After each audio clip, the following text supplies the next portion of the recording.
Good morning, happy Monday. It's Labor Day today.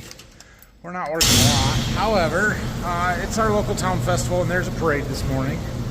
And we're gonna take the 4020, go drive through the Waldron Labor Day parade. We got her all shined up the other day. I almost took it up to the tractor show. Ended up not doing that, but we can do a parade.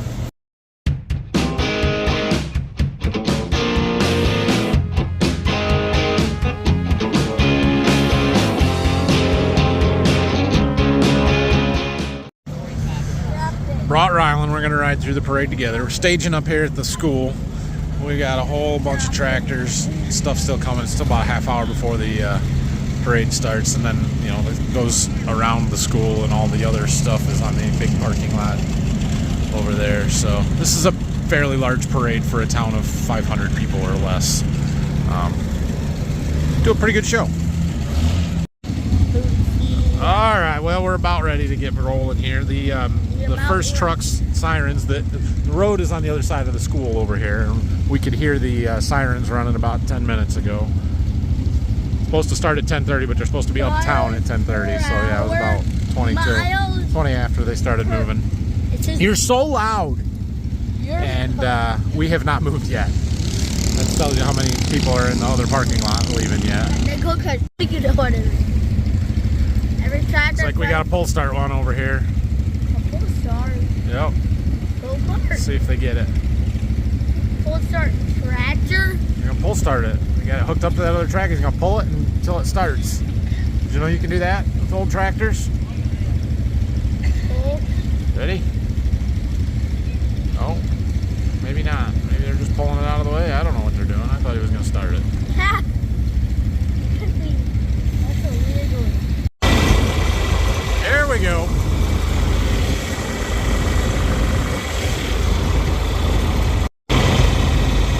The parade pretty much looks the same for me. I look at the back of this tractor the whole way. We're getting there. Somewhere the family's up here. Usually they're closer to the downtown area. We made it to the downtown. There's the family. They're filming us. I believe the little Alstromer's B, if I'm not mistaken. Morning, Nathan. What year's your 4020, bud? 65.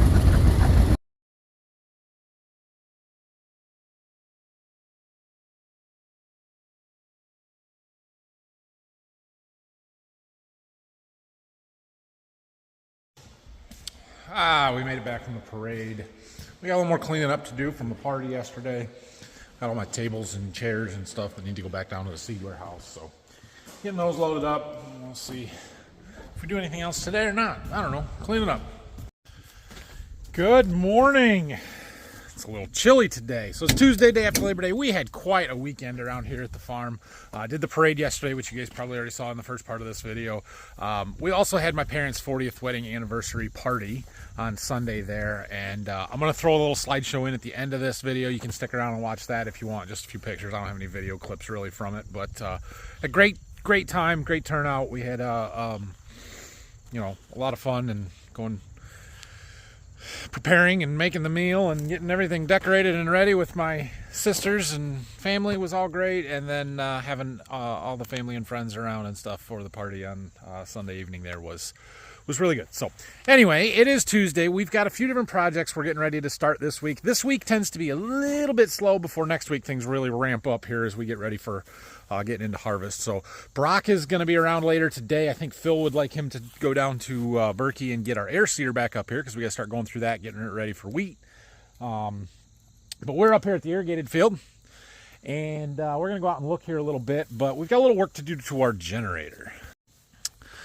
So last week or the last 2 weeks we've been running this generator before we got the little bit of rain that we did on Thursday night. I think I've made a video since we got that rain. Everything was running up here. It was okay, but we had that dead battery we had to replace on the generator here. So we put a new battery on it, and then it ran for a few days, and then it was dead again. And some of you very observantly noticed that our voltage gauge was running a little low. We were running at about 11 volts, which means that our alternator is bad. And I Didn't really see that. I saw the comments and stuff and then saw it and I'm like, oh yeah, you're right. But I replaced that alternator probably 4 years ago, 3 or 4 years ago, and we don't have that many hours on it since then, so I didn't think that was going to be our problem. But it was. So once I saw that, well, I ordered a new one. I've got it. We can go ahead and get it installed. But Dad had, it's a generator, right? So he just took a battery charger here, basically hooked a battery charger up to the battery and plugged it into the generator so that it was charging itself as it was running. And that seemed to work fine. But now that we've been shut down here, we can take the opportunity to change out this alternator if I have the right tools. We're going to find out. Ha! That was close. I had the breaker bar to get the belt off. I had the half-inch wrench worked on this. I think it's actually a 12 millimeter. This one's a 13. This one I thought would be a 15. It's a little bit bigger than that. Good thing I brought the adjustables. And I did bring a socket set. I probably got a right socket, but I got an adjustable. So we're going to have the stuff we need. Good deal. I think they look the same. The new one actually looks a little bigger. As long as the bolt pattern's right, I guess we'll be okay. All right. Well, it actually was just a touch different size. The spread between this hole and this one up here was a little wider. I had to move this arm up, but it's adjustable and you could do that. And everything else fit, and the plug fits, and the belt fits, and I think we're good. So I'm going to put my tools away and we're going to walk out here and see if we need to fire this thing up or not. Either way, we're going to test it and we're going to fill it up with fuel because I brought fuel.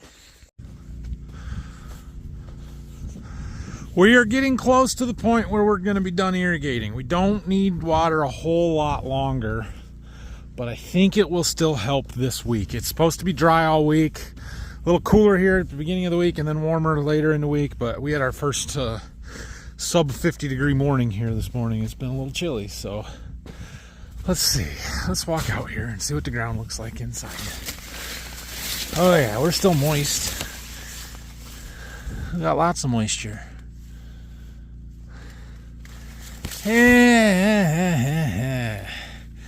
Maybe not today. Maybe tomorrow we'll start it up. I like the ground to at least be dry on top. I don't want the corn stressed, but I want it to be dry on top. So let's see what this ear looks like. It's a pretty nice looking ear. We're fully dented at this point. Let's see where our milk line is. So the milk line's got a little ways to go. I'm going to call it 2/3, not quite down to half yet. So we can still use some water. So we got another week and a half of watering. What I would like to do is cover the whole field one more time. I think we should be able to do that, but I'm thinking we're going to wait until either later this afternoon or tomorrow to start it up.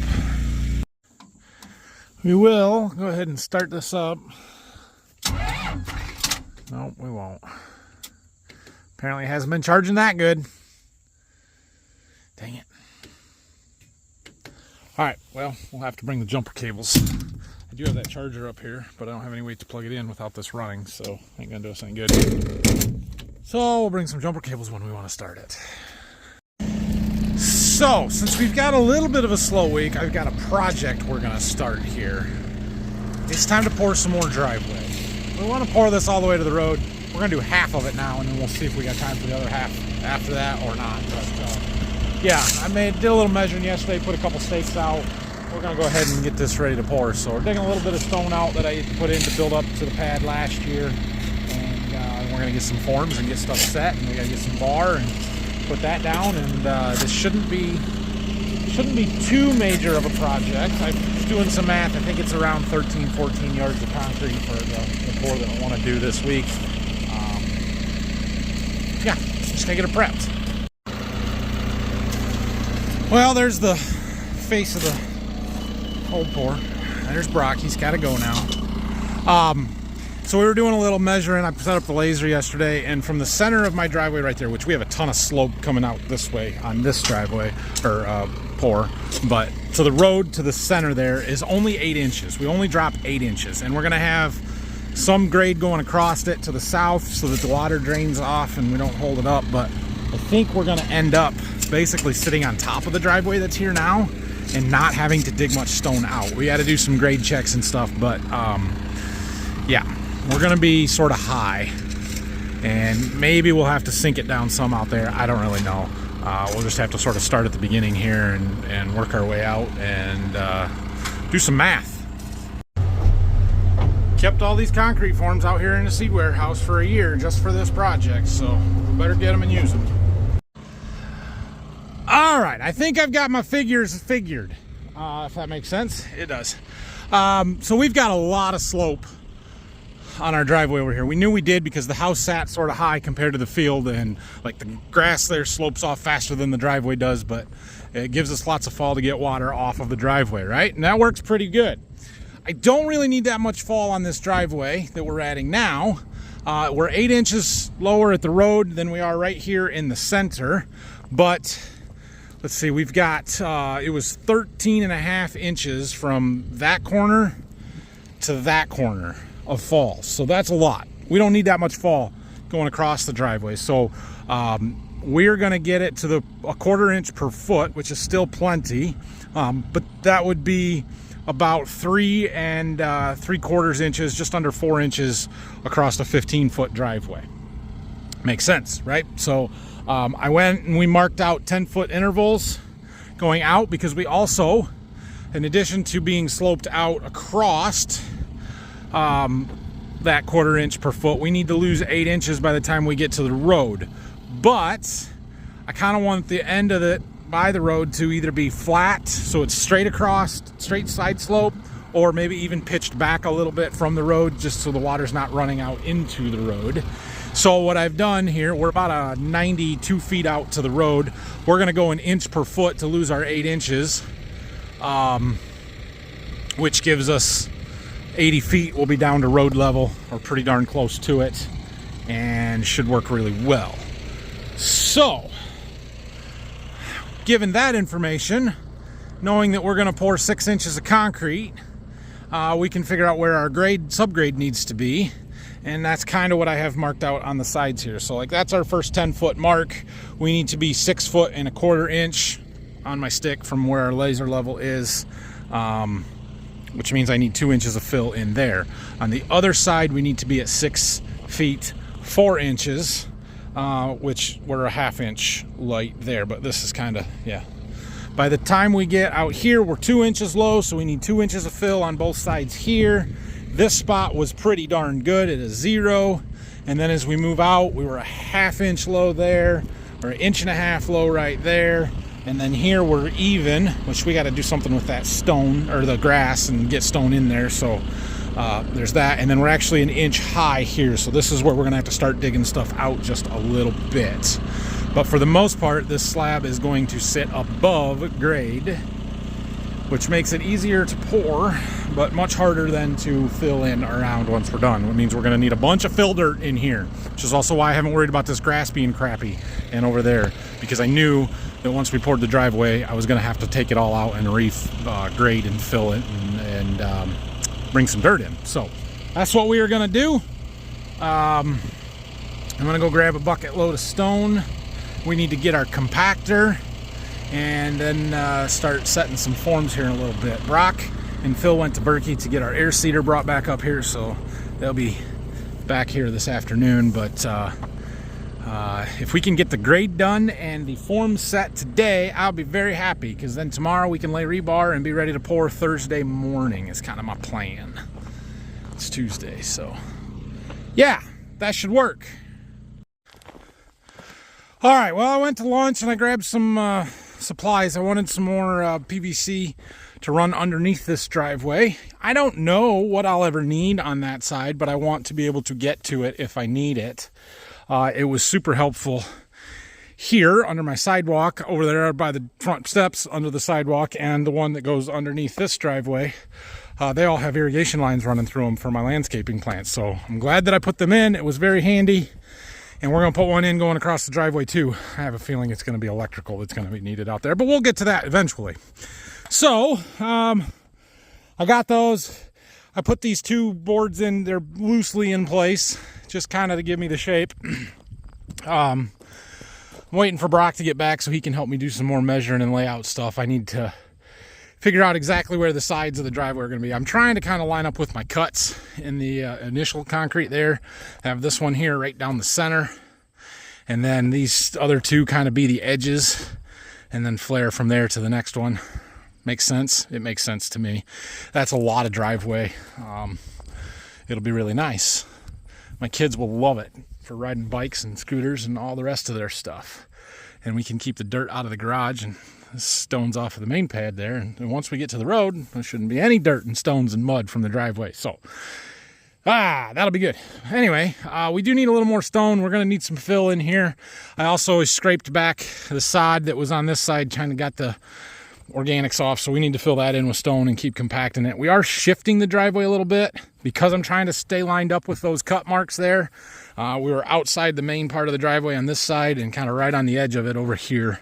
So it's going to shift it that way and widen it just a little bit, which is okay. It's actually probably a good thing.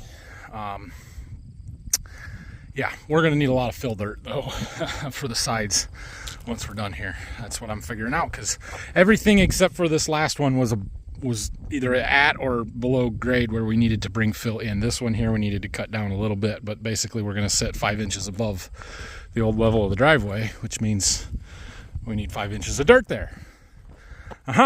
Anyway, I'm gonna go get some more stone. That's what I'm trying to tell you. Speaking of Brock, look, it's our tractor and air seeder. Made the trip back from Berkey. That can go in the shop now that it's a shop again. Okay, we are making some progress here. Got that form set on that side. Brock's getting another stake in there, and we have to cut to go to the corner. A piece to go in there. That's relatively the height that we're going to be at. We might have to tap it down a little bit, but there's a lot of slope on there already, so we got some fill to bring in. It's just, I knew that. Good deal. Look at this. This is a huge driveway. This is 15 feet's too wide. We should be going 12. It looks really, really wide, especially when you look down at the flare down here that we've got. But it's going to be super nice. It should be really good. So we've got the form set on both sides. We're going to leave the end open for now because we got to bring fill in. Need a bunch of fill down on that side. This corner up here is not too bad. We got a little bit of a high spot right there that we'll have to drag it out, but I don't know, a couple more bucket loads of fill and compact it, and we should be in good shape. So we could pour tomorrow. I'm not going to pour tomorrow. I don't have help tomorrow, and I got to get bar down yet. All right, well, here's where we're at. We took some measurements on our fill to see what we needed. Brock's wetting it down. He tamped it down. We're getting some water on it to help. We'll tamp it again here, but we're a little low there. We need 1 inch. We need take a 1/2 inch out here. 0, 0, 0. We're a little high here. We need to take 1 inch out. I think we'll just pull it that way. And then across here, basically we've got 4 inches of fall, not quite, going across, and so the fill needs to be the same. We're a little wavy. We should probably try and level it up a little bit, but we're good on that side. We're 1 inch high. We're 1 inch high. We're 1 inch high. We're 1.5 inches high. We need 1 inch. Just pull it to the south. We're 1 inch high. We need 1/4 of an inch. It was close there. We need 1 inch here. Obviously, we need a bunch in this corner. We're high and we're high. So this is going to be tough because we're basically driveway level there. So we'll have to scrape that out maybe with the backhoe a little bit. But the rest of this stuff, we just kind of need to keep leveling and scraping it to the low spots. But nothing was more than 1 inch. That one's 1.5 inches, I guess. That's the high spot of all of it. So not bad. Not bad. Well, I forgot to bury that conduit, but we'll get that in the morning too. That's no big deal. Otherwise, we got her graded off pretty darn well. Still got to put the board in on the end there, but we're going to lay bar first. I figure I need just shy of 50 sticks for this piece. I might just grab 100 because, well, we're going to do the other mirror image on the other side there. So 100 will be more than enough, but that's okay. And what else? I don't know. That's not too bad. That should work. Thursday morning is the plan to pour, but I gotta get some help lined up, so we're working on that. All right, came back down here to the farm to clean a few things up. Brock thought he needed a paycheck for some reason. I don't know why. Nah, it's fine. I gotta go pick my boys up from football practice. So tomorrow we're gonna go get some bar and get that laid in there. Not gonna pour tomorrow. I'm trying to get help lined up for Thursday morning. So that's the plan, and then we'll see what else we got going on. We'll see how it goes on Thursday. Maybe we'll start prepping for another pour. We could prep Thursday and Friday to pour Saturday morning and be done. Do I have stuff going on Saturday? I think I do. I think I have soccer games on Saturday, so that probably won't work. But we could get it ready and pour early next week if I wanted to, if we're going to finish that, or I don't know. We'll see how it goes. So we're going to get the rain started up tomorrow as well. I don't know what else is going on, but that's what I know for now. Next week, I might have to make a trip to Illinois. Just different things that are going on. We need to get the air seeder in the shop and going through. We need to get the bean head hooked up to the combine. We got some poly underneath the head that we need to update there, or replace. Other than that, it should be good. The corn head should be good. Combine should be good. So we got to get the ripper hooked up, get the tillage stuff ready to go. It's about that time. Things are going to get busy. Anyway, thanks for watching today. I hope you guys had a great Labor Day weekend. If you have any questions or comments, feel free to leave those down below. Don't forget to like the video, subscribe to the channel. Harvest is coming, and the videos get super exciting shortly. So that's good. Here's that little slideshow I told you I would show you from the party this weekend. So we'll see you guys tomorrow.